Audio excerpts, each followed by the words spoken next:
Congratulations to all newly elected MSPs. Obviously, commiserations to those who've lost out. I know from experience in the past how tough that is, but to everybody who's been elected, congratulations. It's a huge honour to be a member of our national parliament. But, you know, while I'm delighted about all of the SNP MSPs elected, I am thrilled beyond words to see CoCab Stewart elected. It has taken us far too long, more than 20 years, but today she becomes the first woman of colour to be elected to our national parliament. So party politics aside, this is a really special and a very significant moment for Scotland, and I could not be prouder right now. You said you're delighted to see a new college. You're thrilled to have CoCab in your team, but it does look like you're maybe just going to fall short of that majority people have spoken of. What do you make of the results? Look, you know, it's not a huge surprise. I've said all along a majority was a long shot. We have a PR system in Holyrood. It's not meant to deliver majorities, but I'm thrilled with our results.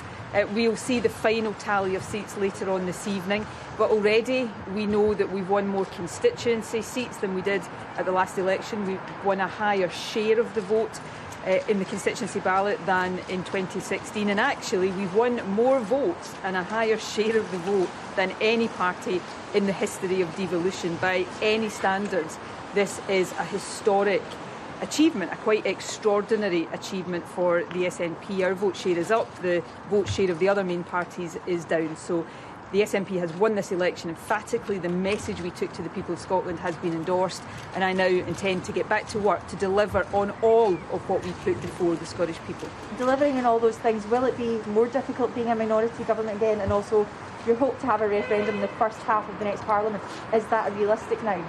Yes, I mean, I've said, and I meant it, that getting through the COVID crisis has to come first, and that is what I will deliver. I'll be getting back to work tomorrow to take the decisions to continue to steer us through the COVID crisis. But, you know, while we don't know the final tally of seats right now, it looks as if it is beyond any doubt that there will be a pro-independence majority in that Scottish Parliament. And by any normal standard of democracy, that majority should have the commitments it made to the people of Scotland honoured. So for any Westminster politician who tries to stand in the way of that, I would say two things. Firstly, you're not picking a fight with the SNP, you're picking a fight with the democratic wishes of the Scottish people. And secondly, you will not succeed.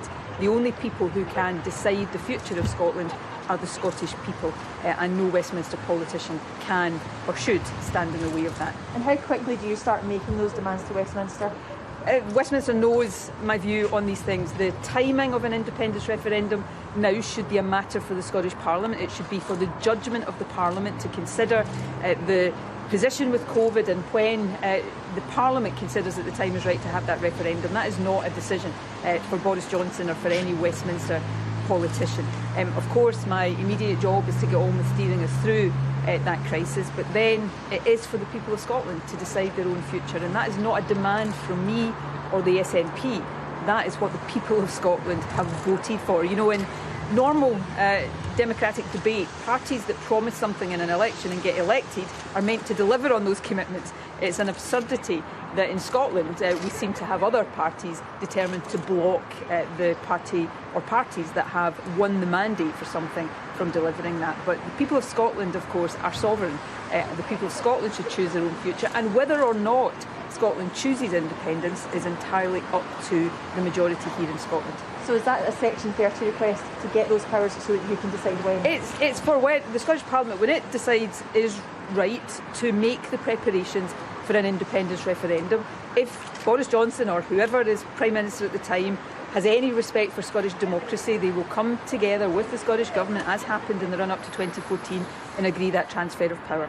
And if they refuse to do that, then they will have to take the decision to legally challenge the ability of the Scottish Parliament to deliver on what the people of Scotland voted for. And the absurdity and outrageous nature of that, a Westminster government potentially going to court to overturn Scottish democracy. I can't think of a more powerful argument for Scottish independence than that one. Thank you, First Minister.